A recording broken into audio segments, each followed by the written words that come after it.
आलू आज्ञा 50 टका आम जो गरीब लोक मैंने खावाई बड़ा बड़ा असुविधा पिला चलिए असुविधा ये सब सीमित रेट थी सब सरकार नियंत्रण करना किसी करना भारी असुविधा सम्मुखीन हाँ अदा टे खाली कम रही ना कम रही बैगण किलो को 70 टका कौन खाइबा मत कहना भारी असुविधा आज्ञा ताई तो सब लोक मैंने तो करूना सब कोड़िया आज्ञा कोड़िया कि चाष करूना सब बाहर जिनस को आम मैंने सीधा कथा ये कह भाई ना जे ओडिशा लोक यदि चाष न करेंगे आगामी दिन में ओडिशार भविष्य कौन कहीं जहाँ दरकार आम आंध्र आनिबा कोलकाता असुविधा सम्मुखीन होती असुविधा आम ओडिशावासी चाष न करवा कि चाष को उन्नति न करवा बाहर देश को अनुसा करें निश्चित रेट जहाँ से कहे तार ने कहीं बर्तमान समय मूल्य मिलूना मजूर जो मैंने करते कहीं टंकिया चाउल भत्ता पैसा को लेकिन से चल भावुं ना कौन या विषय मत कौन देवे ना से टंकिए जाओ भत्ता पैसा के गुरुत्व ना लोक खटे कि चाष करने जो दैव दुर्घटना हो कृषि नष्ट हो लोक कर हताश हो बेले से लोग बहुत लोग ओहरी जाऊँच आजिकल पिला भी बहुत जो आजिकल बर्तमान जो पीरियड जो पिला से चाष को कहीं आगुना वयस्क पुराणा लोक थे चाष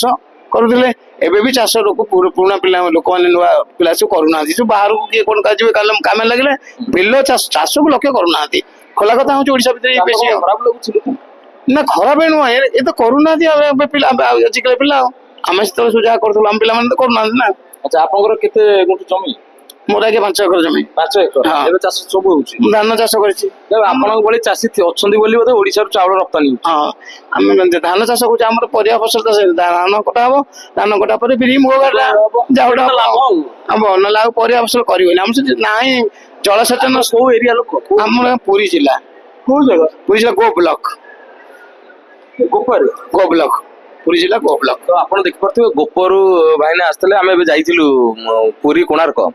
आपण गोप अंचल देखिलु से जगह तो चाष पाई की बेस्ट परिया फसल के हां नदी कूल जगह चाहे कोन परिया फसल करि निश्चित करि परिबे सरकार से ध्यान नहीं सब लोक मान को ये करी कोले गां गां जगह बेसी 2 एकर भी आलू चाष करंत से हमर से पानी सुविधा नहीं जलसेचन कोन सब ना ना बोरिंग नहीं कि नदा नहीं नदी बहुत दूर रे को जगह दूर रे हमर गोप ठारू हम घर 15 किलोमीटर भीतर को को जगह हमर इति वहां पंचायत आला संखा सेटा पाखा भी आउ को ब्लॉक अछि पाखे लागि हमर से रहला सदर ब्लॉक एपला निमापड़ा ब्लॉक सदर माने पूरी पूरी सदर। अच्छा तो सीधा कथा देखि परथुवे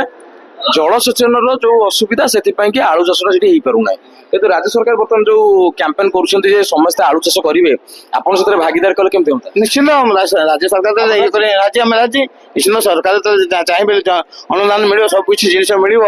भल मंजी मिल निश्चित करने प्रस्तुत हम